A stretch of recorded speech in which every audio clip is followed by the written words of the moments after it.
வணக்கம் நண்பர்களே. இந்த வீடியோவில் என்னோடய காலை வேலைகள் என்னென்னு தான் பார்க்க போகிறீங்க. என்னோடய காலை நேரத்தில் நான் இன்றைக்கி சாப்பாடு அந்த சுண்டல் போட்டு சாப்பாடு செஞ்சேன்.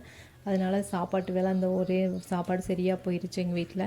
அதுக்கப்புறம் பார்த்திங்கன்னா அடுப்பெல்லாம் ரொம்ப பிசு பிசுன்னு இருந்ததுங்க. அதனால் எல்லாம் சிங்கில் எடுத்து போட்டு சிங்கெல்லாமே பைப்பு எல்லாமே கழுவிட்டேன். இந்த வாரம் பார்த்திங்கன்னா விசேஷமும் வருது. வர்ற சனிக்கிழமை பார்த்திங்கன்னா ஆடி 18 ரொம்ப பெருக்குனால, அதனால் வீட்டில் இருக்கிறதெல்லாம் கொஞ்சம் கொஞ்சமாக சுத்தம் பண்ணி க்ளீன் பண்ணி வச்சோம்னா நம்ம குடும்பத்துக்கு நல்லதுங்க. நல்லா சுபிக்ஷமாக இருக்கும். அடுப்பு பார்த்திங்கன்னா நான் எப்போவுமே எடுத்து போட்டு விம் லிக்யூடு சோப்புலாம் வச்சு தேங்காய் நார் வச்சு நல்லா தேய்ப்பிடுங்க. நல்லா தேய்ச்சிட்டு தண்ணி ஊற்றி அடுப்பெல்லாம் சுத்தமாக கழுவி விட்டுட்டு மாட்டுவிடுங்க. பர்னர்லாம் இன்னும் பளிச்சுன்னு வரைக்கும் உங்களுக்கு ஏதாச்சும் டிப்ஸ் இருந்தால் சொல்லுங்கள் நண்பர்களே. அப்புறம் அதெல்லாம் சுத்தம் பண்ணால் தான் எனக்கு நீட்டாக இருக்குங்க. ஒரு கிச்சனுக்குள்ளே வந்தாலே நம்மளுக்கும் ஒரு வேலை செய்யலாங்கிற ஒரு ஆர்வம் வருங்க.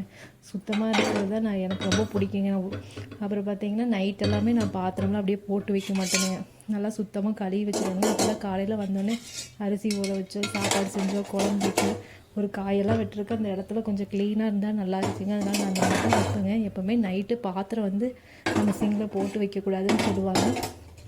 குடும்பத்தில் கடன் பிரச்சனை வரும், அந்த சுபிக்ஷமாக இருக்காதும்பாங்க. அதனால் நான் அதெல்லாம் கழுவி தான் வைப்பேனுங்க.